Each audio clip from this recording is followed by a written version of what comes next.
Ang lihim na pintig ng perlas ng silangan.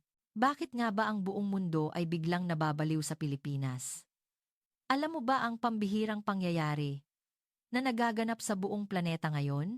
Ang mga embahada ng Pilipinas sa iba't ibang bansa ay halos bumigay na sa dami ng mga aplikasyon. Ang mga tiket sa eroplano ay naging parang ginto.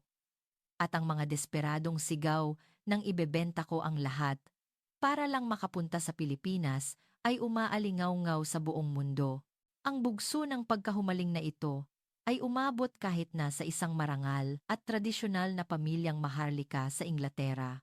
Walang halaga ang pagpunta sa islang iyon sa malayong silangan. Iyan ang mariing sinabi ng isang matigas ang ulong ama na puno ng pagmamalaki.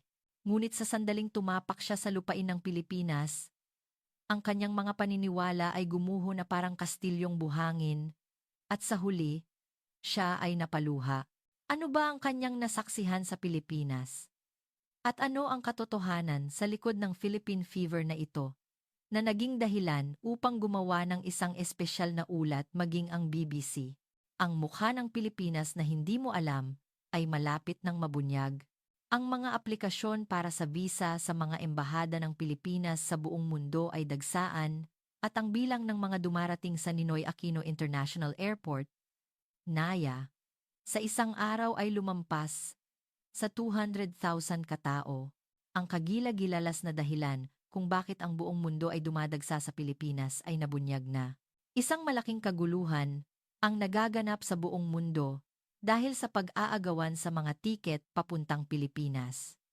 Ang mga embahada ng Pilipinas sa iba't ibang bansa ay puno ng mga taong nag-a-apply para sa visa.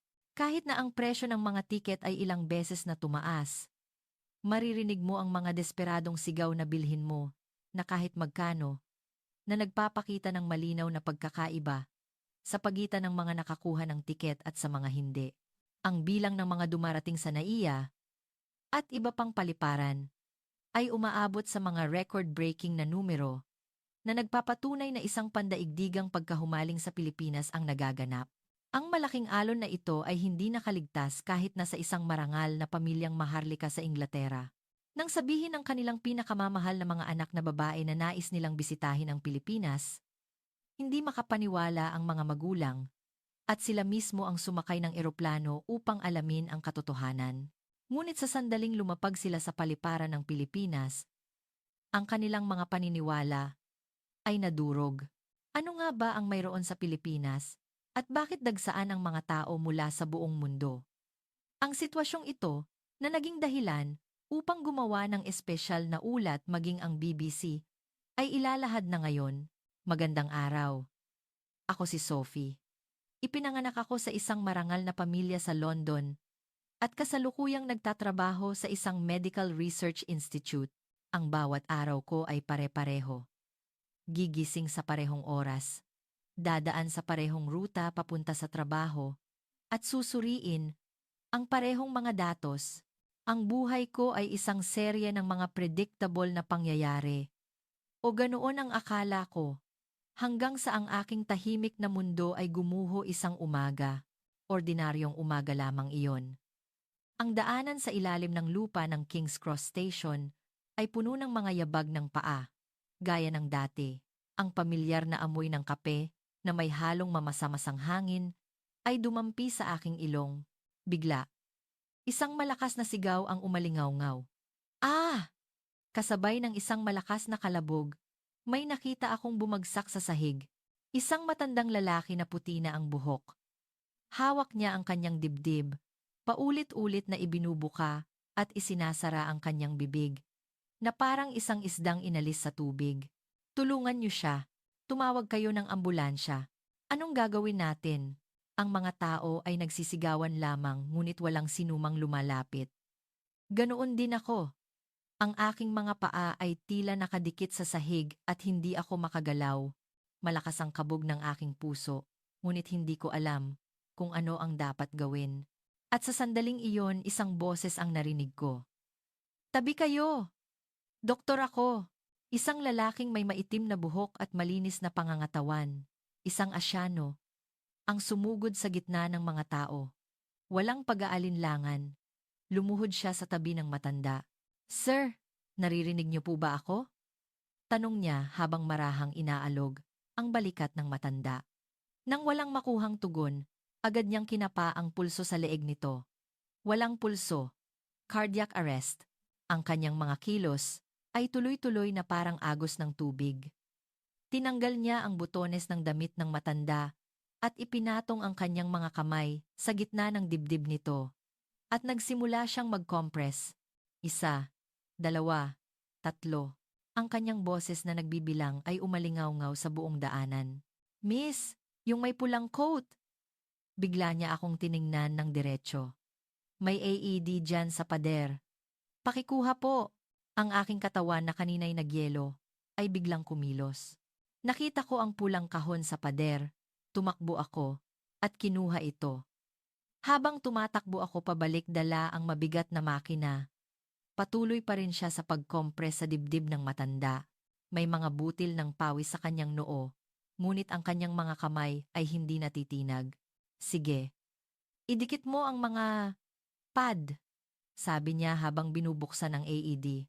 May larawan dyan, di ba? Sundan mo lang. Nanginginig ang aking mga kamay habang idinidikit ang mga pad sa dibdib ng matanda. Huwag lalapit, sabi ng isang boses mula sa makina. Umatras kayong lahat, sigaw niya. Kasabay ng electric shock, tumalon ang katawan ng matanda. Muli niyang sinuri ang pulso. Wala pa rin. Itutuloy ko ang compressions. Tumutulo ang pawis mula sa kanyang noo, ngunit hindi siya tumigil. Tiyak na nangangalay na ang kanyang mga braso, ngunit walang bakas ng pagod sa kanyang mukha. Tanging ang determinasyong makapagligtas ang mababasa sa kanyang mga mata. Nang dumating ang mga paramedic, umubo ang matanda at iminulat ang kanyang mga mata. Ligtas na siya. Isang malakas na palakpakan ang umalingaw-ngaw. Bravo! Ang galing! Ngunit tahimik siyang tumayo. Pinagpagan ang kanyang damit. At akmang, aalis na. Sandali! Hinawakan ko ang kanyang braso. Maraming salamat. Kung wala ka. Ngumiti siya ng may hiya at umiling. Wala po yon. Ginawa ko lang ang nararapat, kahit man lang pangalan nyo. Nagkataon lang po na napadaan, marahan siyang yumuko, at nawala sa gitna ng mga tao. Ngunit sa maikling sandaling iyon, ang kanyang malalim at mainit na mga mata ay tumatak sa aking puso. Habang pauwi, hindi maalis sa isip ko ang pangyayaring iyon. Ang kanyang katapangan na sumugod habang ang lahat ay nag-aatubili. Ang kanyang husay sa pagliligtas ng buhay at ang kanyang pag-alis ng walang hinihintay na kapalit. Nang gabing iyon, napagtanto ko. Sa unang pagkakataon sa buhay ko, nakakilala ako ng isang tunay na bayani, ang lalaking Asyano, na hindi ko man lang nalaman ang pangalan ang nagsindi ng isang maliit na apoy sa aking nagyayelong puso. Nang gabing iyon sa hapunan, ang malaking hapagkainan sa aming tahanan ay kasing lamig at tahimik ng isang glacier. Sa ilalim ng kristal na chandelier, tanging ang tunog ng mga kubyertos na tumatama sa pinggan ang sumisira sa katahimikan. Ang isip ko ay puno pa rin ng mga kaganapan kaninang umaga, ang magulong ingay, ang mga sigaw ng mga tao, at ang kalmadong boses ng isang lalaki na nagpatahimik sa lahat. Ang puso ko ay nanginginig pa rin sa alaala ng mga sandaling iyon. Ang aking ama, habang eleganteng iniinom ang kanyang alak, ay nagsimulang magsalita tungkol sa karangalan ng aming angkan. Gaya ng dati, ngunit sa araw na iyon, ang kanyang mga salita ay parang mga hungkag na kabibe na walang laman. Naglakas loob akong magsalita. Ama, kaninang tanghali sa King's Cross Station, may nakita po akong isang binatang nagligtas ng buhay. Tila nagkaroon ng kaunting interes ang aking ama. Ngunit nang sabihin kong ang binata ay isang Asyano, ang kanyang mga mata ay agad na nanlamig. Ngumisi siya at ibinaba ang kanyang kopita. Sophie, ang katapangan at karangalan ay magkaibang bagay. Ang paggawa ng eksena sa isang krisis ay hindi gawain ng isang maginoo. Pero ama, wala siyang hiniling na kapalit. Giit ko, iyan ang kanilang paraan. Sophie, matigas na sabi ng aking ama. Nagkukunwaring mapagkumbaba para makuha ang atensyon. Sa sandaling iyon, sumabat ang aking kapatid na si Emily. Ate, baka naman Pilipino yon. Tanong niya na may kumikinang na mga mata. Parang ganoon nga. Ang kwarto ni Emily ay puno ng mga litrato ng mga P-pop, idol at merchandise ng mga teleserye. Ate, alam mo ba? Ang pinakagwapong mga lalaki sa London ngayon ay mga Pilipino. The best sila. Kumunot ang noo ng aking ama. Emily, iyang kabaliwan mo na naman sa Pilipinas. Huwag mong pag-usapan iyan sa hapagkainan. Nakakabastos. Mahal. Nagbabago na ang panahon. Mahinang saway ng aking ina, Elizabeth, sa loob ng 500 taon, pinangalagaan ng ating angkan ang karangalan ng Imperyong Britaniko. Nakalimutan mo na ba? Ngunit ang timbangan sa aking puso ay tuluyan ng pumanig sa isang direksyon. Ang karangalan ng aking ama na ipinagmamalaki ang pangalan at dugo ng aming angkan. Laban sa buhay na karangalan ng binatang iyon, na nagligtas ng buhay sa pamamagitan ng gawa, hindi ng salita. Naramdaman ko na hindi na ako maaaring manatili sa mundo ng aking ama. Hindi ko pa man alam ang pangalan ng lalaking iyon. Naramdaman ko nang ang aking buhay ay nagsisimula ng umagos sa isang bagong direksyon. Makalipas ang ilang araw, tila sinagot ako ng tadhana. Isang Sabado, tumawag ang kaibigan kong si Olivia. Sophie, lagi ka na lang nasa bahay. Kailangan mo ring maranasan ang ganitong init. Dinala niya ako sa Stamford Bridge Stadium. Isang malaking laban sa Premier League. Chelsea, laban sa Manchester United. Ang hiyawan ng mahigit 40,000 manonood ay halos ikabingi ko. Ang mga manlalaro ay nagtatakbuhan sa field, habang ang mga tao ay umiinom ng beer at nagsisigawan. At sa sandaling iyon, isang sigaw ang narinig mula sa unahan. Ang anak ko! Isang batang lalaki, mga 6 na taong gulang, ang namumutla at hawak ang kanyang lalamunan. Max! Max! Sigaw ng ama habang malakas na pinapalo ang likod ng bata. Huminga ka! Anak! Pakiusap! Ngunit ang bata ay bumubuka na lamang ang bibig nang walang boses na lumalabas. Isang piraso ng hotdog ang tuluyang bumara sa kanyang lalamunan. May doktor ba dito? Tulong! Umiiyak na sigaw ng ina. Ang mga tao sa paligid ay abala sa pagkuha ng video sa kanilang mga telepono o nagkakagulo lamang. Ang mga labi ng bata ay nagsisimula ng mangitim. At sa sandaling iyon, padaanin niyo ako. Isang pamilyar na boses. Isang lalaki ang tumatakbo papalapit, tinutulak ang mga tao, maitim na buhok, mabilis na kilos. Hindi ako maaaring magkamali. Siya ang binata sa subway. Sa isang iglap, naintindihan niya ang sitwasyon. Hinawakan niya ang balikat ng ama at matigas na sinabi, Doktor po ako, tabi kayo, at walang pag-aalinlangan. Niyakap niya ang bata mula sa likuran. Inayos niya ang katawan ng bata sa tamang anggulo. Ikinuyom ang kanyang kamao at inilagay ito sa ibaba ng sikmura ng bata. Unang pagtulak. Walang reaksyon. Pangalawang pagtulak. Wala pa ring lumalabas. Ang buong stadium ay natahimik. 40,000 tao ang nakatingin. Pinipigil ang kanilang hininga. Sa isang bata at isang binata. Kasabay ng isang tunog. Isang piraso ng hotdog ang lumabas mula sa bibig ng bata. Waa! Umiyak ang bata. Ligtas na siya. Max! Oh, Max! Niyakap ng ina ang kanyang anak. Hinawakan ng ama ang mga kamay ng binata at paulit-ulit na yumuko. Salamat! Maraming salamat! Iniligtas mo ang anak ko. Ang buong stadium ay napuno ng palakpakan. May sumigaw, Bayani, bravo. Sa malaking screen, ipinakita ang replay ng pangyayari. Naka-close up ang mukha ng binata habang mahinahon niyang inililigtas ang bata. Ang mga manonood ay tumayo at binigyan siya ng standing ovation. Ngumiti siya ng may hiya. Yumuko at akmang babalik na sa kanyang upuan. Sa pagkakataong ito, hindi ko na siya palalampasin. Sandali! Hinawakan ko ang kanyang braso.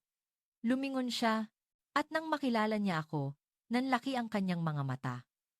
Ako nga, nagkita na naman tayo.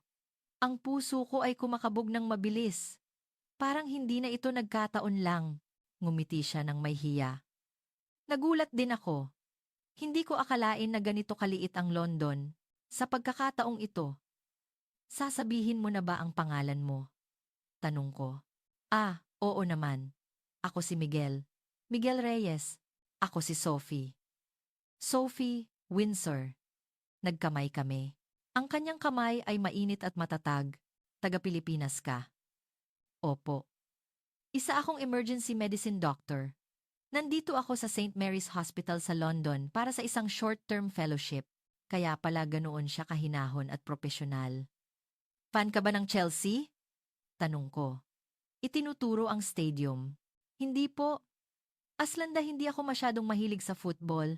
Sagot niya nang natatawa. Binigyan lang ako ng tiket ng kasamahan ko sa ospital kaya napunta ako rito. Hindi ko akalain na mangyayari ito. 2 beses ka nang nagligtas ng buhay. Ang galing mo talaga. Trabaho ko po yun bilang doktor. At sa Pilipinas, kapag may ganyang nangyari, kahit sino ay tutulong. Hindi kami tinuruan. Natalikuran lang ang taong nangangailangan. Sigurado akong ganoon din ang gagawin ng ibang mga Pilipinong doktor. Kahit sino ay tutulong. Anong klaseng bansa ang Pilipinas? Maaari ko bang makuha ang contact number mo? Hindi ko na malayang lumabas na pala iyon sa aking bibig. Nang masabi ko iyon, nagulat ako at napatakip ng bibig. Ngumiti siya. At inabot sa akin ang kanyang telepono. Oo naman. Isang karangalan. Hindi lang isang beses, kundi 2 beses kaming nagkita, nang hindi sinasadya, at sa bawat pagkakataon, may inililigtas siyang buhay. Nagkataon lang ba ito? O tadhana? Ngunit isa lang ang sigurado ko. Ang pagkikitang ito ay babago ng tuluyan sa aking buhay. Pagkatapos makuha ang numero ni Miguel, 3 araw akong nakatitig lang sa aking telepono. Bubuksan ko ang message screen. Pagkatapos ay isasara. Nanginginig ang aking mga daliri. Isusulat ko ang hi. Si Sophie ito. Tapos buburahin. Isusulat ko ang tatandaan mo pa ba ako? Tapos buburahin ulit. Sa sandaling kontakin ko siya. Parang may takot na guguho ang aking ligtas na mundo. Ang boses ng aking ama ay umalingaw-ngaw sa aking tainga. Huwag kang makikihalubilo sa mga taong iba. Ang lahi. Sophie. Ngunit ang mainit ng ngiti ni Miguel, ang kanyang tapat na mga mata habang nagliligtas ng buhay, ay paulit-ulit na bumabalik sa aking isipan. Hindi niya kailanman ipinagyabang ang kanyang sarili. Sa halip, sinabi niyang iyon ay natural lamang, at kahit sino ay gagawin iyon. Sa ika-4 na araw, 2:00 ng madaling araw, naglakas loob ako. Hi! Si Sophie ito. Muli, salamat sa pagligtas sa bata noong araw na iyon. Kung may oras ka, gusto mo bang magkape? Pagkatapos pindutin ang send, nagtalukbong ako ng kumot. Ang puso ko ay parang sasabog. Pagkalipas ng 5 minuto, may reply. Hi Sophie, salamat sa pag-message. Sige, gusto ko yan. Pwede ka ba bukas ng hapon? May alam akong magandang cafe sa Covent Garden. Kinabukasan, 1 oras akong mas maaga sa aming tagpuan. Tinitingnan ko ang aking sarili sa salamin. Inaayos ang aking buhok ng paulit-ulit.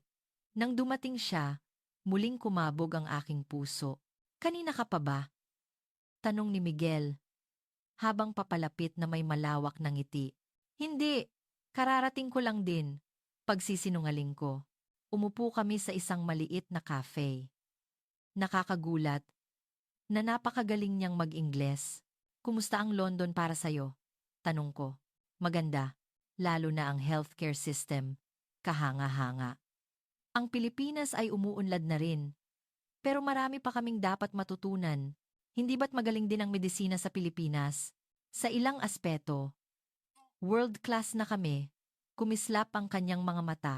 Sa emergency response systems, success rate ng mga operasyon, at teknolohiya, may mga bahagi na kaming nakahihigit pa sa UK. Pero nandito ako para matutunan ang mahabang karanasan at sistema ng Britanya. Isang sagot na may pagpapakumbaba ngunit mayroon ding pagmamalaki. Nagpatuloy siya, ang mga Pilipino ay may malaking puso. Lalo na kapag may nakikitang nangangailangan, hindi namin sila matitiis. Naaalala pa namin ang tulong ng buong mundo noong panahon ng pagbangon namin mula sa digmaan. Kaya tinuruan kami na ngayon, kami naman ang dapat magbigay pabalik, digmaan.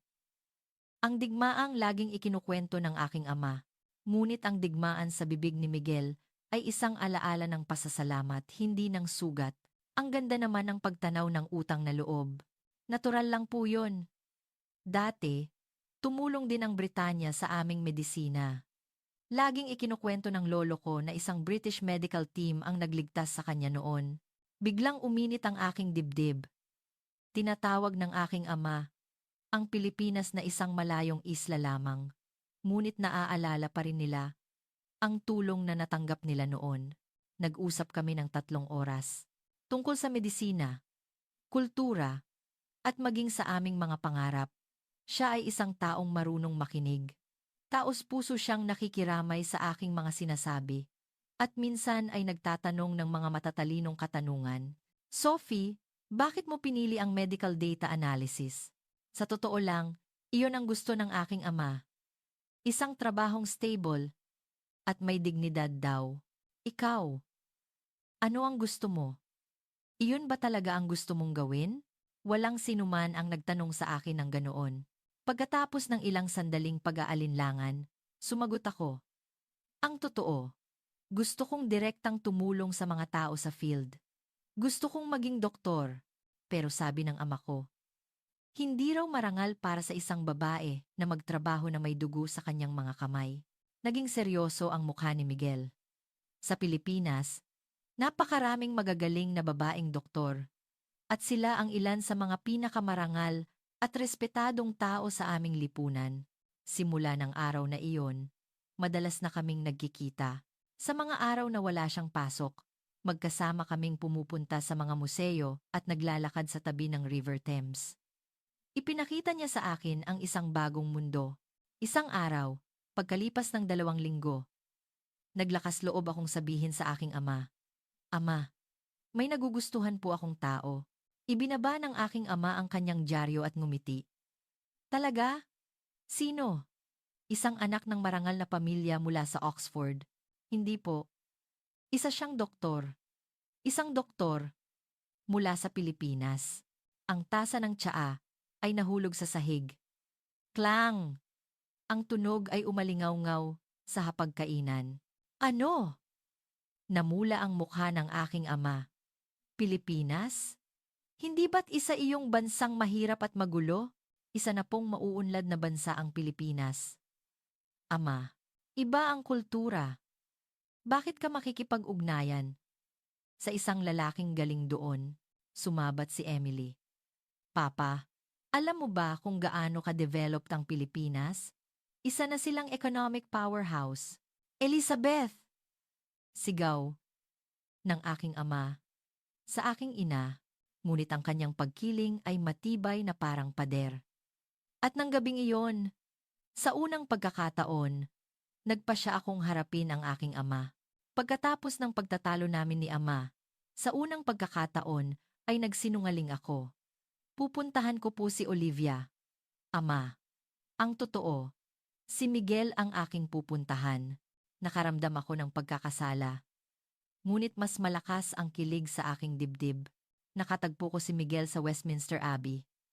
At iba ang kanyang suot kaysa sa dati. Naka-jeans at puting shirt. Bakit kaya napakagwapo niya tingnan? Ngayon, ako naman ang maglilibot sa'yo sa London. Sabi niya, na may malawak na ngiti. Maglilibot sa London? Hindi ba't dapat ako ang gumawa niyan? Hindi. Hindi. Ipapakita ko sa'yo ang espesyal na London na natuklasan ko. Naglakad kami sa tabi ng River Thames. Tinitingnan niya ang London sa mata ng isang turista. Alam mo ba ang tulay na iyan? Itinuro niya ang Millennium Bridge. Binuksan iyan noong 2000. Pero isinara rin pagkatapos ng 2 araw dahil masyadong umuuga. Inayos nila ito ng 2 taon bago muling binuksan. Paano mo nalaman ang lahat ng iyan? Ang mga Pilipino, kapag naglalakbay, nag-aaral muna kami. Mula sa kasaysayan ng bansa hanggang sa mga masasarap na kainan, inaalam namin lahat, sagot niya habang tumatawa. Tawag namin diyan, mas lokal pa sa lokal. Nang makarating kami sa South Bank, naamoy namin ang mga pagkain mula sa mga street food stall. Walang pag-aalinlangan. Bumili si Miguel ng iba't ibang pagkain. Indian curry, Spanish paella, Thai pad thai at hinati namin iyon. Pwede palang pagsamahin ang mga ito? Gulat kong tanong. Walang hangganan ang pagkain. Basta masarap, yun na yun. Sa Pilipinas, halos lahat ng pagkain sa mundo ay nandoon na. Sa Manila, makakain mo ang lahat ng putahe sa mundo. Ang kanyang bukas na isipan ay nakakapanibago. Kung ang aking ama ito, hinding-hindi siya kakain ng pagkain sa kalye. Halika, pupunta na tayo sa lugar na talagang gusto kong ipakita sa'yo. Dinala ako ni Miguel sa isang maliit na restaurant ng Pilipino sa isang sulok ng Earl's Court. May nakasabit na parol sa pasukan. Ito ang pinakamasarap na restaurant ng Pilipino sa London. Isang maliit na Pilipinas. Kumbaga, pagpasok namin sa loob, isang mainit na hangin ang sumalubong sa amin. Ang amoy ng bawang na ginigisa, ang tunog ng pagluluto, at ang masayang usapan sa wikang Filipino. Uy, Miguel! Nandito ka pala! Masayang bati ng may-ari. Kasama mo pala ang nobya mo. Ngumiti si Miguel ng may hiya. Kaibigan ko po, si Sophie. Aba, napakagandang binibini. Marunong ka bang kumain ng pagkaing Pilipino? Tuturuan ko po siya. Sagot ni Miguel. Ang mga pagkain ay inihain sa aming mesa. Lahat ba ito ay para sa atin? Gulat kong tanong.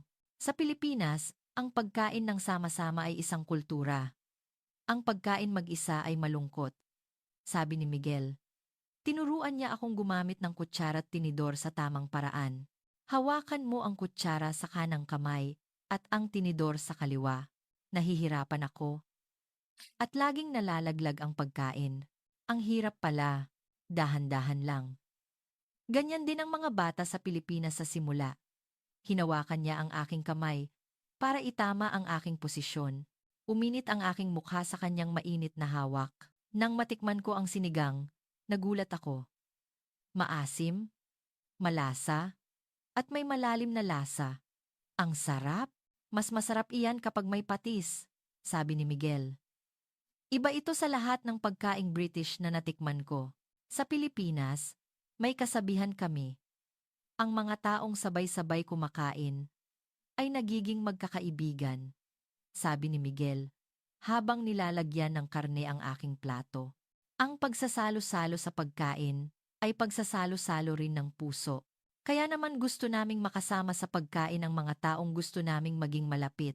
Ang ganda naman ng ideya ng pagsasalo-salo ng puso sa pamamagitan ng pagkain. Mula pa noong panahon na kakaunti ang pagkain ay isang mahalagang paraan ng komunikasyon. Ang diwa ng pagbabahagi, iyan din ang ugat ng aming hospitality o pagiging magiliw sa bisita. Uminit ang aking dibdib. Iniisip ng aking ama na ang Pilipinas ay isang malayong bansa lamang. Nang paalis na kami, inabutan kami ng may-ari ng isang balot. Ito, iuwi nyo. Dahil nobya ka ni Miguel, libre na yan. Nako, wag na po, sabi ko. Ngunit ipinilit niya itong ilagay sa aking kamay. Sa Pilipinas, minsan mas bastos pa ang tumanggi. Bulong ni Miguel. Sabihin mo lang, salamat po, at tanggapin mo. Paglabas namin ng restaurant, nagtanong ako. Kaano-ano mo ba ang may-ari? Wala. Suki lang nila ako. Bakit ganoon na lang sila kabait sa'yo kahit hindi kayo magkapamilya? Ngumiti si Miguel ng mainit. Ganyan ang mga Pilipino. Napakabukas palad namin. Lalo na ang diwa ng pagtutulungan o bayanihan ay malalim na nakaugat sa amin. Simula ng araw na iyon, lalo kaming naging malapit. Ngunit sa bahay, kailangan ko pa ring magsinungaling. Isang buwan na ang nakalipas mula nang makilala ko si Miguel. Isang Sabado ng umaga, nakita ko ang isa pa niyang ibang mukha. Sophie, gusto mo bang sumama sa akin sa isang espesyal na lugar ngayon? Tanong ni Miguel sa telepono. Espesyal na lugar? Isang lugar na pinupuntahan ko linggo-linggo.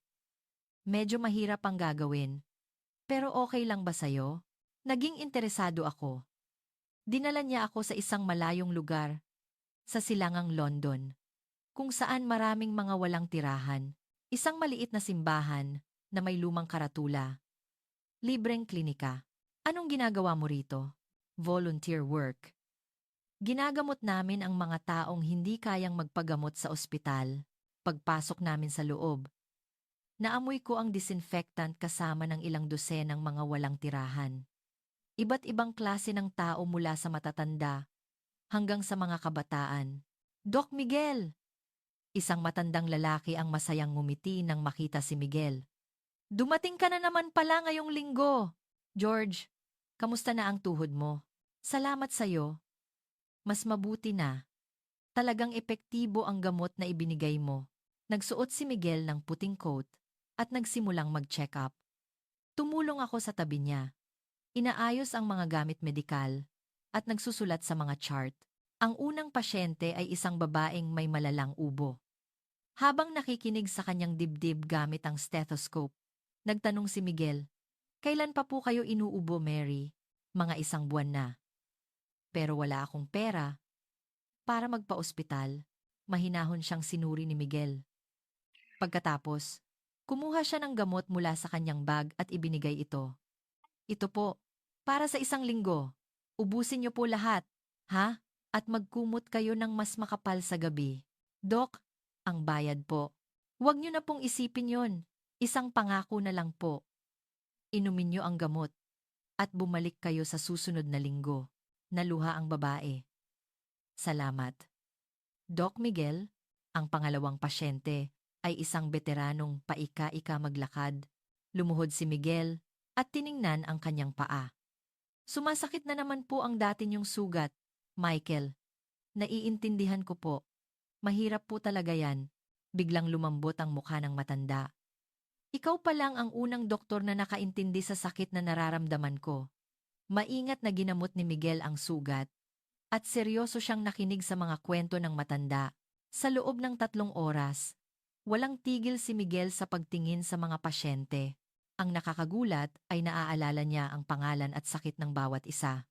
"Sam, may diabetes ka, kaya bawasan mo ang matatamis ha? Ana, may hika ka, kaya laging dalhin ang inhaler mo." Sa tanghalian, nagtanong ako, "Paano mo naaalala lahat?" "Ang doktor ay hindi lang sakit ang tinitingnan, kundi ang tao." Seryosong sagot ni Miguel. "Kailangan mong tingnan ang buong buhay niya para magamot mo siya ng tama. Ang sakit ay isang bahagi lang ng buhay ng isang tao. Pero hindi ka naman binabayaran para dito." Ngumiti si Miguel. "May kasabihan kayong noblesse oblige, hindi ba? Ang mga may kaya ay dapat magbigay pabalik sa lipunan. Sa Pilipinas, mayroon din kaming ang paggawa ng mabuti sa kapwa ay paggawa rin ng mabuti sa sarili." Naging doktor ako dahil sa tulong ng lipunan. Ngayon, ako naman ang magbabalik ng pabor. Dapit hapon, pagkatapos ng klinika, lumabas ang lahat ng mga walang tirahan at kumaway kay Miguel. "Salamat, Doc Miguel. Bumalik ka sa susunod na linggo. Isa kang anghel." Ngumiti si Miguel ng may hiya at binati ang bawat isa. Sa harap ng mainit na tanawing iyon, hindi ako makagalaw. Sa mundo ng aking ama, ang mga mayaman at katanyagan ang iginagalang. Ngunit sa mundo ni Miguel, ang mga nagbabahagi ng kung anong mayroon sila ang minamahal. Sino ang tunay na maharlika? Sa aking puso, alam ko na ang sagot, at hindi magtatagal, sasabihin ko ang sagot na iyon sa harap ng aking ama. Pag-uwi ko, isinara ko ang pinto ng aking kwarto at tiningnan ang litrato namin ni Miguel. Kinuha ito sa harap ng klinika. Kapag nakikita ko ang kanyang mainit na ngiti, muling kumakabog ang aking dibdib. Ate, anong tinitingnan mo? Pumasok si Emily nang hindi kumakatok. Nagmadali akong itago ang litrato. Ngunit huli na. Wow! Sino to? Ang gwapo naman. Kumislap ang mga mata ni Emily na parang mga bituin. Umupo siya sa kama at nagsimulang mangulit. Walang nagawa. Ikinuwento ko sa kanya ang lahat tungkol kay Miguel. Ang pagligtas niya sa matanda sa subway, sa bata sa stadium, at ang lingguhang libreng klinika niya para sa mga walang tirahan. Wow! Doktor na. Bayani pa. At nagvo-volunteer pa. Parang bida sa teleserye. Pero tutol si Papa dahil Pilipino siya. Biglang tumayo si Emily at kinuha ang kanyang telepono. Ipinakita niya sa akin ang mga artikulo mula sa BBC News, The Guardian, at The Times. Ate, alam mo ba kung gaano kasikat ang pop culture ng Pilipinas ngayon sa buong mundo? Nag-scroll siya at ipinakita ang mga ranking sa Netflix. Nasa itaas ang mga teleserye at pelikulang Pilipino. Lahat ng mga kaibigan ko sa school, gusto nilang pumunta sa Pilipinas. Sobrang hirap makapasok sa mga exchange program sa Manila. Si Jessica nga, sa isang kumpanya sa Pilipinas, na nagtatrabaho. Kinuha ni Emily ang isang t-shirt mula sa kanyang aparador na may nakasulat sa Filipino. Mahal kita. Malinaw ang mga salita. Nag-aaral ako ng Filipino. Pupunta ako doon para sa working holiday sa susunod na taon. Nagulat ako. Kabaligtaran ng pagkiling ng aking ama, si Emily ay patungo na pala sa Pilipinas. Ate, nagbago na ang mundo. Ngayon, ang Pilipinas ang pinaka-cool. Seryosong sabi ni Emily. Kung pakakawalan mo ang doktor na yan, pagsisisihan mo habang buhay. Pagkaalis ni Emily, naglakas loob akong mag-message kay Miguel. Ikinuwento kong naging fan niya ang kapatid ko at sinasabing ang Pilipinas ang pinaka-cool. Ang mahalaga ay kung ano ang iniisip mo, Sophie. Uminit ang aking dibdib sa reply niya. Nagpasya akong huwag nang magtago at harapin ang lahat. Makalipas ang ilang araw, isang gabi ng Sabado, ang buong pamilya ay nasa sala at nanonood ng BBC News. Umiinom ng whiskey ang aking ama habang nagbabasa ng dyaryo. Narito ang headline ngayong gabi. Ibabalita namin ang isang himala na naganap sa Stamford Bridge. Napatingin ako sa TV, sa sinabi ng news anchor, at nagulat. Si Miguel ang nasa screen. Kamakailan, sa isang laro ng Chelsea, isang bata ang muntik nang mamatay dahil sa pagkabulunan. Sa harap ng libu-libong manonood, isang binata ang nagligtas sa bata. Kumpirmado na siya ay isang emergency medicine doctor mula sa Pilipinas. Ipinakita ang video mula sa security camera ng stadium. Malinaw na makikita si Miguel na tumatakbo at mahinahong ginagawa ang Heimlich maneuver. Nalaman din na isang buwan na ang nakalipas, siya rin ang nagligtas sa isang pasyenteng may cardiac arrest sa King's Cross Station. Ipinakita rin ang video mula sa subway. Malabo, ngunit makikita ang figura ni Miguel. Ang tasa sa kamay ng aking ama ay tumigil. Isang medical expert ang lumabas bilang komentarista. Ang antas ng emergency medicine sa Pilipinas ay world class. Mayroon silang mabilis at tumpak na kakayahan sa pagresponde. Marami tayong dapat matutunan sa kanila. Ibinaba ng aking ama ang dyaryo at mariing tinitigan ng screen at mahinang bumulong. Ang binatang iyon, ang hindi lang salita, kundi talagang gawa ang pagliligtas niya ng tao. May halong pagkamangha sa kanyang boses. Hindi ang karaniwang paghamak. Ito ang unang pagkakataon na nagkaroon ng lamat ang matibay na pader ng kanyang pagkiling. Napakagaling na binata, sabi ng aking ina. Bigla akong tiningnan ng aking ama. Sophie, ang lalaking madalas mong kasama. Siya. Ba iyon? Tumigil ang tibok ng aking puso. Paano niya nalaman? Nakikita ko sa mukha mo, dahan-dahang sabi ng aking ama. Lagi kang masaya. Kapag umaalis, ama. Patawad po. Itinaas ng aking ama ang kanyang kamay at pinutol ang aking sasabihin. Pagkatapos ng ilang sandaling katahimikan, Nagsalita siya. Dalhin mo ang binatang iyon dito sa bahay. Po? Hindi ako makapaniwala. Gusto ko siyang makilala. Titingnan ko kung totoo nga ang nasa balita o mayroon siyang ibang maskara.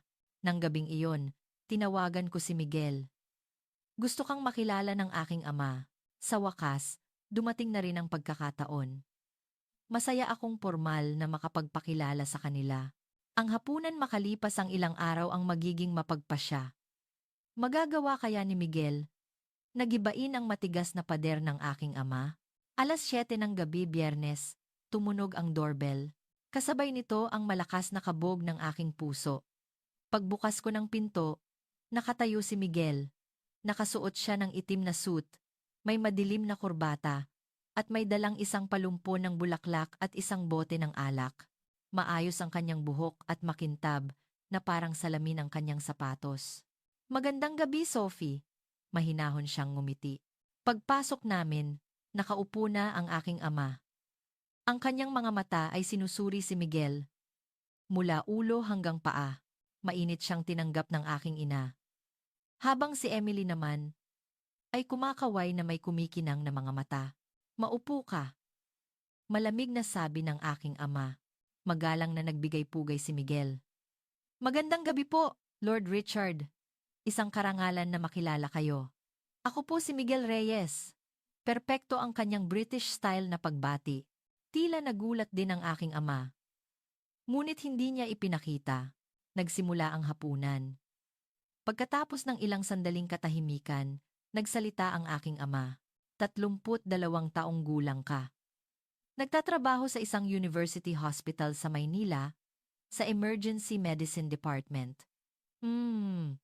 Ibinaba niya ang kanyang kopita at nagsimulang magtanong, kaya mo bang panagutan ang aking anak? Ang mundong ginagalawan mo. Nagyelo ang buong hapagkainan. Ngunit hindi natinag si Miguel. Sa halip, magalang siyang yumuko at sumagot ng may mahinahon ngunit malakas na boses.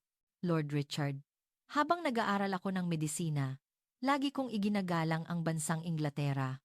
Tinaas ng aking ama ang kanyang kilay. Opo. Mula kay Fleming na nakatuklas ng penicillin hanggang sa maraming mga pioneer na naglatag ng pundasyon ng modernong medisina ay nagmula sa Britanya. Huminga ng malalim si Miguel at nagpatuloy. Noong mga panahong magulo ang mundo, maraming buhay ang iniligtas ng medisina ng Britanya.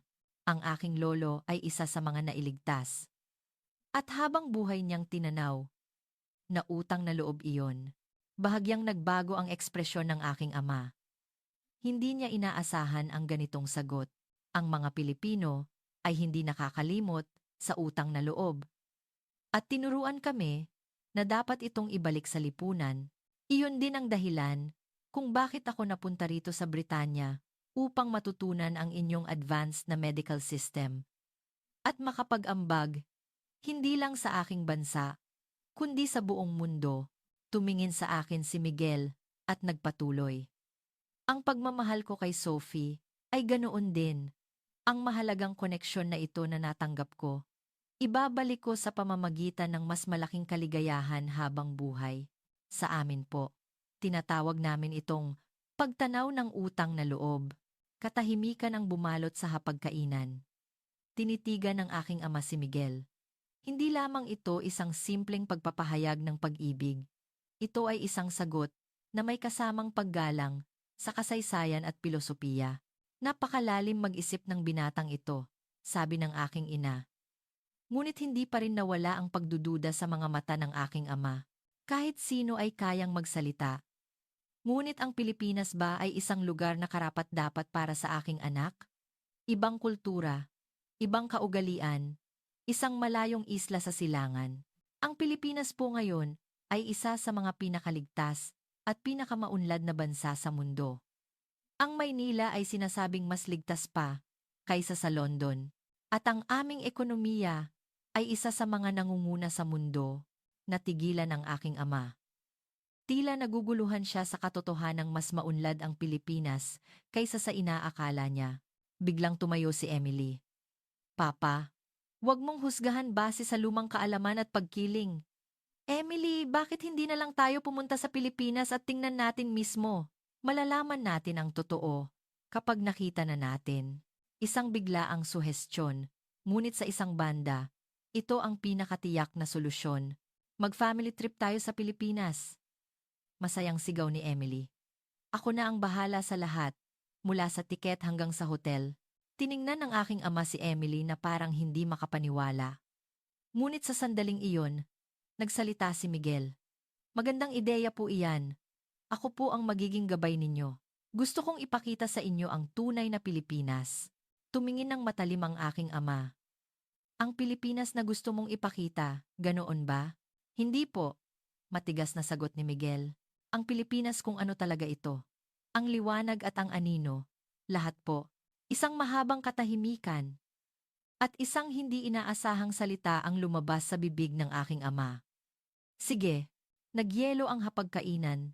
Sa isang salita ng aking ama. Talaga? Huhusgahan ko gamit ang sarili kong mga mata. Pupunta tayo sa Pilipinas. Talaga? Papa, the best ka! Sigaw ni Emily. Nagulat din ang aking ina. Ngunit ngumiti. Yumuko ng malalim si Miguel. Salamat po, Lord Richard. Hindi po kayo magsisisi. Ako ang magpapasya kung magsisisi ako o hindi. Ito ay isang pagsubok sa iyo at sa iyong bansa. Malamig pa rin ang aking ama. Napaiyak ako. Isang halo ng ginhawa at takot.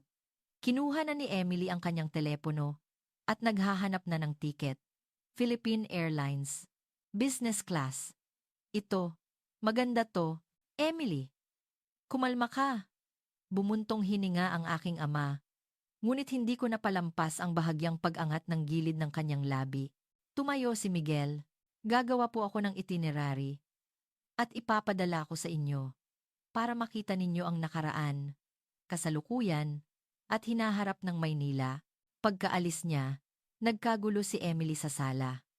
Ate, pupunta tayo sa Pilipinas. Totoo to. Ngunit ako ay nababahala. Paano kung hindi matugunan ng Pilipinas ang inaasahan ng aking ama? Matatapos din ang relasyon namin ni Miguel. Gabi bago kami umalis patungong Pilipinas. Nakatayo ako sa harap ng salamin. Tinitingnan ang aking mukha. Isang halo ng takot at kilig. Paano kung ang Pilipinas ay isang lumang lugar, gaya ng iniisip ng aking ama? Ngunit kasabay nito, naaalala ko ang ipinakita ni Miguel, ang kanyang tapat na puso sa pagliligtas ng buhay, ang kanyang diwa ng paglilingkod, ang kanyang magalang na kilos, ang isang bansang nagpalaki sa ganoong tao ay hindi maaaring maging masama. Bumukas ang pinto at pumasok si Emily. Ate, hindi ka makatulog? Oo, medyo kinakabahan. Umupo si Emily sa tabi ko. Ate, huwag kang matakot. Ang Pilipinas ay isang napakagandang bansa. Ako ang nagsasabi sa'yo. Paano ka nakakasiguro? Nakita ko ang mga reaksyon ng mga dayuhan online. Lahat sila nagugulat pagdating sa Pilipinas. Sobrang developed, ligtas, at mababait ang mga tao. Patuloy na nagsalita si Emily. Kahit babae mag-isang sumakay ng taxi sa gabi, ligtas daw. Kahit maiwan mo ang wallet mo, ibabalik sa'yo. Malinis ang mga tren, masarap ang pagkain. Pero paano kung madismaya si Papa? Hindi siya madidismaya. Magugulat pa siya. Mas futuristic pa yan kaysa sa London. Pumasok ang aking ina. Gising pa pala kayo. Umupo siya sa gilid ng aking kama. Sophie, huwag kang mag-alala. Ang iyong ama, sa huli, ay tatanggapin din ang katotohanan. Pero mama, napakatindi ng pagkiling ni Papa. Sa huli, maniniwala rin siya sa kanyang makikita. Hinawakan ng aking ina ang aking kamay. At kung ang taong pinili mo ay ganyan, tiyak na napakaganda rin ng kanyang bansa. Gusto niyo rin po ba si Miguel, mama? Ngumiti ang aking ina. Nakikita ko sa kanyang mga mata. Ang binatang iyon ay tapat, walang kasinungalingan. Mama, sa tingin niyo po, bakit biglang nagbago ang isip ni Papa?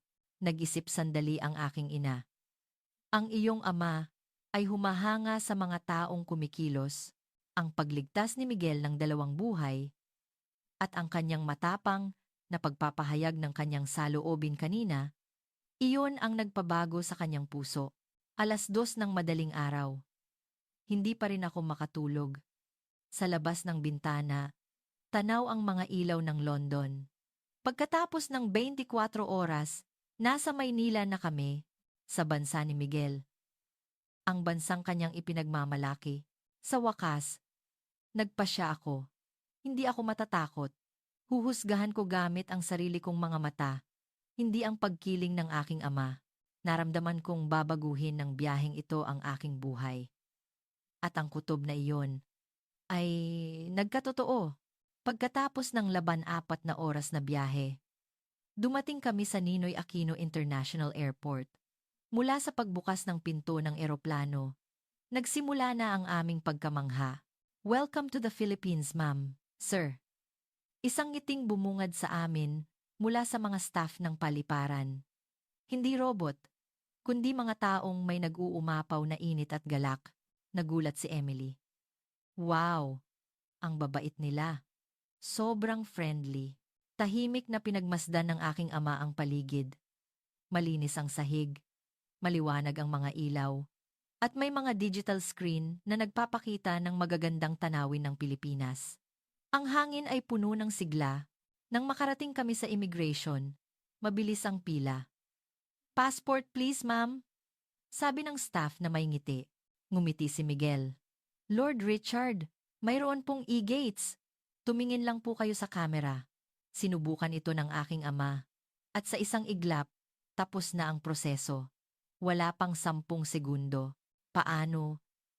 Naging posible ito. Unang beses na nagpakita ng pagkamangha ang aking ama.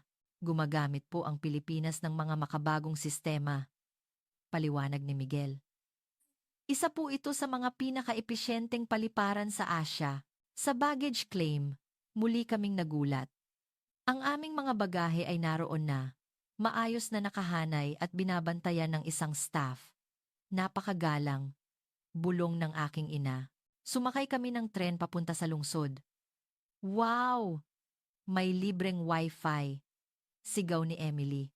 At ang bilis! Hindi mo ito makikita sa subway ng London. Nagsimulang umandar ang tren. Mabilis ngunit halos walang yugyog, halos walang ingay. At mula sa bintana, nakita namin ang tanawin papasok sa lungsod. Oh my! Napabulalas ang aking ina. Sa labas, ang skyline ng Bonifacio Global City at Makati ay nakalatag. Walang katapusang hanay ng mga nagtataasang gusali, mga magkakasalikop na skyway, isang malaking metropolis. Ibang-iba ang sukat kumpara sa London. Bahagyang bumuka ang bibig ng aking ama, at mahina siyang bumulong. Mas malaki pa ito kaysa sa London. Nasa isang salitang iyon ang lahat. Ang pagkamanghana, ang isang bansang dating sinakop at winasak ng digmaan, ay naging isang malaking lungsod na nakahihigit pa sa London. Ang populasyon po dito ay halos 14 milyon, paliwanag ni Miguel. Kung isasama ang buong Metro Manila, mahigit 30 milyon na po ang pinakamalaking urban area sa mundo. 30 milyon? Ulit ng aking ama. Opo, mahigit isang kapat ng populasyon ng Pilipinas ay nandito. Pagdating namin sa aming hotel sa BGC, muli kaming nagulat. Ang hotel mismo ay parang isang obra maestra ng sining. Pagpasok namin sa lobby, sabay-sabay na yumuko ang mga staff. Magandang gabi po. Welcome po sa aming hotel. Mabilis ang check-in gamit ang isang tablet. Ang elevator ay bumukas bago pa man namin pindutin ang butones. Hinuhulaan po ng AI ang inyong pupuntahan. Paliwanag ni Miguel. Mula sa aming suite sa Ika, 40 palapag, ang tanawin ng gabi sa Maynila ay nakamamangha. Milyon-milyong ilaw ang dumadaloy na parang ilog. Tumayo ang aking ama sa tabi ng bintana at matagal na tumitig at umiling siya. Maling-mali pala ang aking akala. Ito ang unang malaking lamat sa pader ng kanyang pagkiling. Ngunit ito ay simula pa lamang. Kinabukasan, pumunta kami sa Intramuros at sa Luneta Park. Sa harap ng Fort Santiago, namangha kami sa matatandang pader na bato. Daan-daang taon na po ang kasaysayan nito, paliwanag ni Miguel. Maingat naming pinapanatili at inaayos ang mga lumang istruktura, kahanga-hanga, sabi ng aking ama. Naglakad kami sa mga kalsadang bato, puno ng sigla. Wow! Ang ganda ng simbahan na iyan, tuwang-tuwang sabi ni Emily. Tinutukoy ang San Agustin Church. Pagpasok namin sa loob, namangha kami sa karangyaan nito. Nilikha nila ang ganitong arkitektura gamit lang ang bato at kahoy, sabi ng aking ina. Ang tradisyonal na arkitektura ng Pilipinas ay nagbibigay halaga sa pakikiisa sa kalikasan, paliwanag ni Miguel. Ang mga ito ay idinisenyo upang makayanan ang mga lindol. Pagkatapos ng Intramuros, kumain kami sa isang restaurant na naghahain ng tradisyonal na pagkaing Pilipino. Ito ba ang tunay na lechon? Sabi ng aking ama, habang tinikman ang malutong na balat, nananatili ang lasa ng sangkap. Ang sarap ng halo-halo, sigaw ni Emily. Sa isang mesa, narinig namin ang mga dayuhang turista na umorder sa wikang Filipino. Nag-aaral sila ng Filipino? Gulat na tanong ng aking ama. Dumarami po ang mga dayuhang nag-aaral ng aming wika dahil sa interes sa aming kultura, sabi ng may-ari ng restaurant.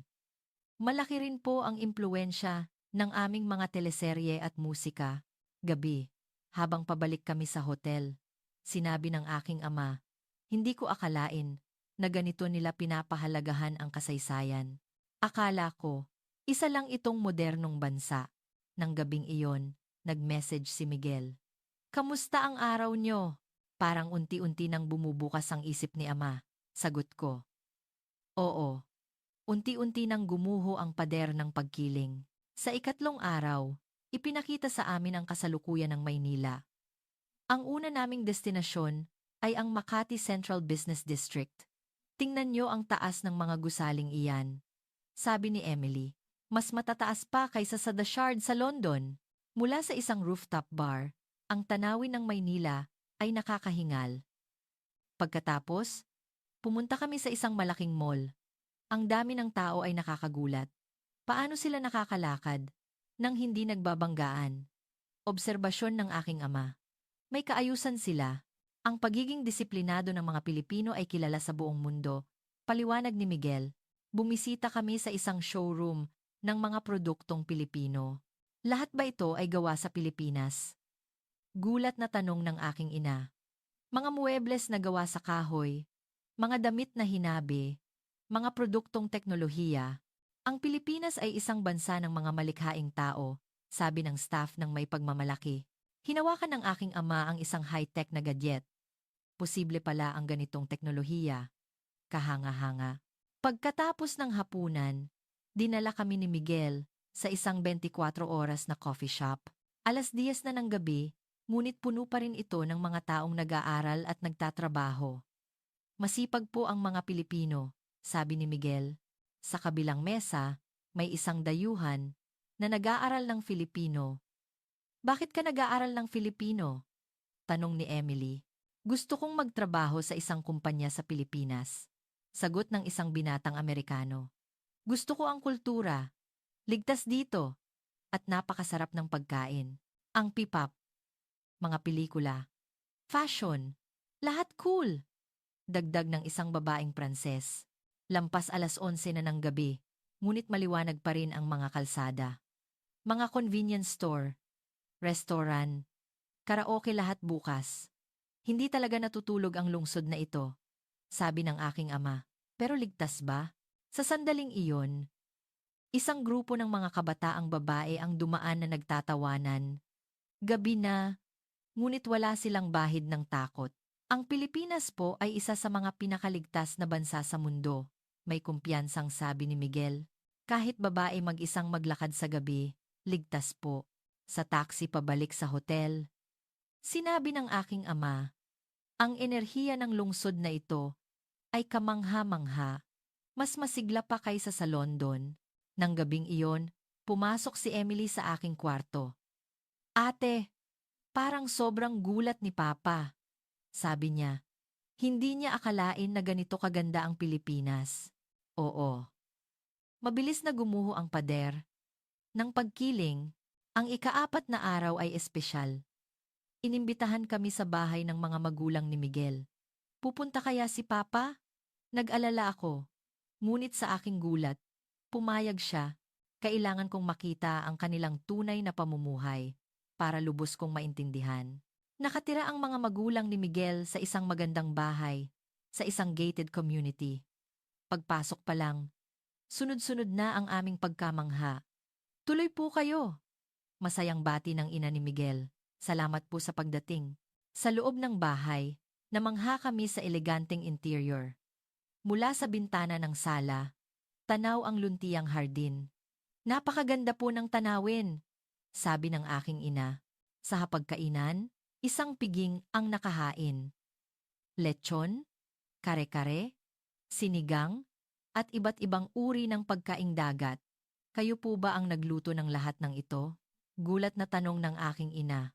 Ito po ang aming paraan ng pagpapakita ng pagmamahal sa bisita, sagot ng ina ni Miguel. Lalo na sa mga importanteng bisita, buong puso po kaming naghahanda. Habang kumakain, nagsalita ang ama ni Miguel. Noong bata pa ako, nag-aral din ako sa Inglaterra.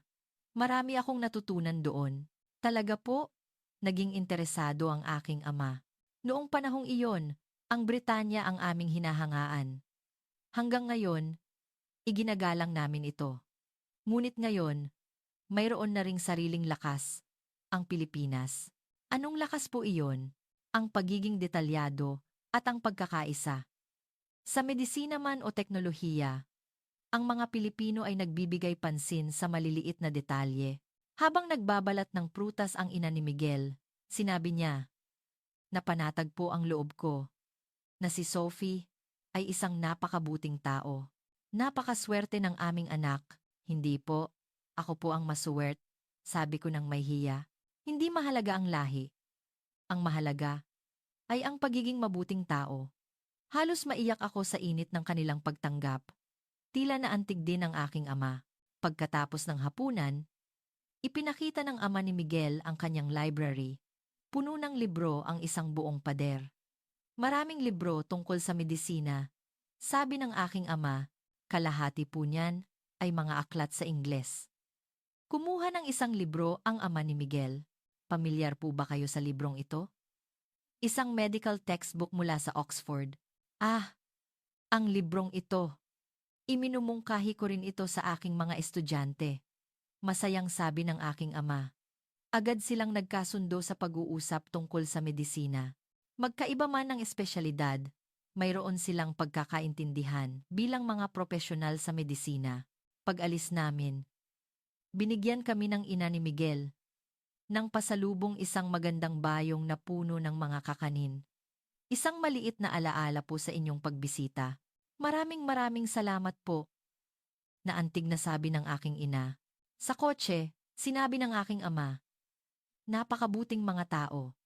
Tinanggap nila tayo ng walang pagkiling.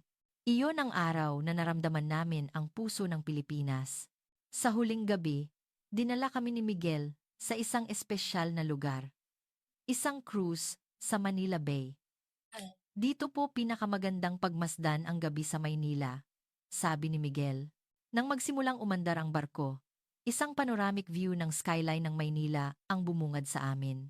Ang kumikinang na mga gusali, ang mga ilaw mula sa Mall of Asia.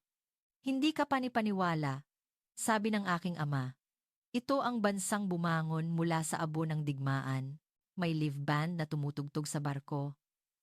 Isang pagsasanib ng tradisyon at modernidad. Sabi ng aking ina, sa sandaling iyon, tumigil ang musika at dumilim ang mga ilaw. Nagulat kami, at biglang isang spotlight ang tumutok sa akin. At si Miguel, lumuhod sa aking harapan. Sophie, nanginginig ang boses ni Miguel, mula nang makilala kita. Tuluyan nang nagbago ang buhay ko. Sa kanyang kamay, may isang maliit na kahon ng pelos. Isang singsing. Sa magandang lungsod na ito, sa aking bayan, may gusto akong itanong sa'yo. Pakasalan mo ako. Tumulo ang aking mga luha. Ang mga tao sa paligid ay pinipigil ang kanilang hininga. Oo, oo, sagot ko. na puno ng palakpakan at hiyawan ang barko. Congratulations! Beautiful! Mga pagbati sa iba't ibang wika, nanginginig ang kamay ni Miguel habang isinusuot ang singsing. Sorry, nanginginig ako, sabi niya nang natatawa. Ako rin, sabi ko habang umiiyak. Lumapit ang aking ama. Kinabahan ang lahat. Ano kaya ang kanyang reaksyon? Ipinatong ng aking ama ang kanyang kamay sa balikat ni Miguel. At sinabi, alam kong mapapaligaya mo ang aking anak. Gagawin ko po ang lahat. Seryosong sagot ni Miguel. Tumingin ang aking ama sa tanawin ng Maynila. Maling-mali ako. Ang bansang ito ay isang napakagandang lugar. Nagpatuloy ang aking ama. Ang karangalan ay hindi nagmumula sa dugo, kundi sa gawa. Katulad mo, at katulad ng iyong mga kababayan, niyakap din ako ng aking ina. Congratulations, Sophie. Nakahanap ka ng isang napakabuting tao. Si Emily naman ay abala na sa pagkuha ng litrato. Ate, viral to sa Instagram. Manila Bay Proposal. Nang pabalik na ang barko. Isang fireworks display ang nagsimula. Makukulay na paputok ang nagpaliwanag sa kalangitan. Inihanda mo rin ba ito? Tanong ko. Hindi. Nagkataon lang talaga. Gulat din si Miguel. Parang may pista ngayon. Tadhana. Ngumiti ang aking ama. Maging ang kalangitan ay nagdiriwang. Pagbalik namin sa London, 1 linggo ang nakalipas. Naging viral ang post ni Emily. Ang ate ko, engaged na sa isang Pilipinong doktor. Manila Bay Proposal. 1 milyong views sa isang araw. 500,000 likes. Bumuhos ang mga komento. Sana all. The best ang mga Pinoy. Gusto ko ring pumunta sa Pilipinas. Isang araw tumawag ang BBC. Sophie, maaari ka ba naming interviewin? Ang tema ay pag-ibig sa pagitan ng isang British na maharlika at isang Pilipinong doktor. Sa araw ng broadcast, may tensyon sa studio. Paano kayo nagkakilala? Nakita ko siyang nagligtas ng isang pasyenteng may cardiac arrest sa subway. Kamusta ang Pilipinas? Ibang-iba sa aking mga pagkiling. Ligtas, maunlad, at higit sa lahat, napakabait ng mga tao. Nagpa-interview rin ang aking ama. Noong una, tutol daw po kayo. Nahihiya man akong aminin. Totoo po iyon. Mayroon akong pagkiling. Ngunit nang makita ko mismo, ang Pilipinas ay isang kamanghamanghang bansa. Ngayon, masaya ako na mayroon akong isang maipagmamalaking manugang. Pagkatapos ng broadcast, naging mainit ang reaksyon. Kailangan kong pumunta sa Pilipinas. Nag-apply na ako ng visa papuntang Pilipinas. Hindi pala pantasya lang ang mga teleserye. Mabilis na kumalat ang pagbabago. Dumami ang mga klase ng wikang Filipino sa mga unibersidad sa London. Puno ang mga job fair ng mga kumpanyang Pilipino. Isang araw, isang nakakagulat na balita ang lumabas. British Health Service. Pag-aaralan ang medical system ng Pilipinas bilang modelo, sinabi ng aking ama habang nagbabasa ng dyaryo. Dumating na ang panahon na ang Britanya naman ang matututo sa Pilipinas. Noon din, kumilos ang gobyerno ng Pilipinas. Pinalawak nila ang pagtanggap ng mga global talents at pinalakas ang suporta para sa mga dayuhang naninirahan doon. Makalipas ang 1 taon, asawa na ako ni Miguel at nakatira na sa Maynila. Paggising ko sa umaga, tanaw ko ang lunti ang tanawin mula sa aming bintana. Sophie, almusal na. Tawag ni Miguel mula sa kusina. Sa mesa, may toast, kape, at masasarap na prutas ng Pilipinas. Binuksan ko ang TV at nanonood ng BBC News. Ang mga aplikasyon para sa bisa sa Pilipinas muling bumasag ng record. Dumadagsa ang mga kabataan mula sa buong mundo sa Pilipinas. Naging lupain na ito ng oportunidad sa edukasyon, medisina, teknolohiya, at kultura. Nagbago ang screen at ipinakita ang paliparan ng Pilipinas. Mga kabataan mula sa iba't ibang bansa na may pananabik sa kanilang mga mukha. Nandito ako para magtayo ng negosyo, sabi ng isang binatang Amerikano. Nandito ako para mag-aral ng Filipino beauty techniques, masayang sabi ng isang babaeng Pranses. Natanggap ako sa isang engineering research institute dito. May pagmamalaking sabi ng isang binatang Indian. Ngayon, marami na kaming mga dayuhang kaibigan. Si James, isang kaklase ko sa Oxford, ay nagtatrabaho na sa isang IT company sa Pilipinas. Si Marie mula sa Sorbonne ay nagtatrabaho sa isang cosmetics company. Ang Maynila na, ang sentro ng mundo, sabi ni James. Ipinagmamalaki kong magtrabaho dito. Dumating din si Emily sa Pilipinas noong nakaraang taon. Ate, pumasa ako sa Filipino Language Proficiency Test N2. Pagmamalaki niya. Halos Pilipino ka na. Siyempre, sa susunod na taon, magtatrabaho na ako sa isang kumpanya dito. Madalas ding bumisita ang aming mga magulang. Mahilig na ngayon ang aking ama sa mga lokal na pagkain. Napakasarap ng sinigang na ito, sabi niya. Ngayon, nagtatrabaho ako sa isang international medical cooperation team. Ako ang namamahala sa pagsasanay ng mga medical professionals mula sa buong mundo. Ngayon, 30 katao mula sa Britanya ang dumating para sa training. Gusto naming matutunan ang inyong medical system. Ang inyong teknolohiya sa robotic surgery ay kahanga-hanga. Napakabisa ng inyong emergency response system. Nakakaramdam ako ng pagmamalaki. Sa dapit hapon, naglalakad kami ni Miguel sa tabi ng Manila Bay kung saan ako nag-propose. Nagsisisi ka ba? Tanong ni Miguel. Kahit kailan? Hindi, sagot ko. Ito na ang aking tahanan. Totoo. Ang Maynila na ang aking bayan. Ang mababait na kapitbahay. Ang maginhawang sistema. Ang ligtas na lungsod. Ang masasarap na pagkain. At higit sa lahat, narito ang hinaharap. Ang lungsod ngayon ay puno ng mga dayuhang may dalang pangarap. Sa mga cafe, maririnig mo ang iba't ibang wika. Sa mga unibersidad, magkakaiba ang kulay ng balat ng mga estudyante. Ang Pilipinas na ang naging sentro ng mundo, sabi ni Miguel. Oo, ngayon, ang buong mundo ay nakatingin sa Pilipinas. Isang bansang bumangon mula sa abo. Naging isang economic powerhouse. Isang bansang may mataas na antas ng edukasyon at nangungunang kultura. At higit sa lahat, isang bansang buhay na buhay, ang mainit na diwa ng pagtanggap sa kapwa. Iyan ang Pilipinas.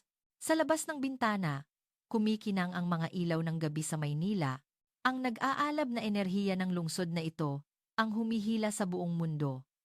Masuwerte ako, dahil nakilala ko si Miguel, at ang napakagandang bansang ito. Ngunit ngayon, alam na ng lahat, ang sentro ng hinaharap, ang lupain ng oportunidad, ang lugar kung saan natutupad ang mga pangarap, iyan ang Pilipinas. Mahal kita, Pilipinas, bulong ko, dahil ito na ang aking bansa.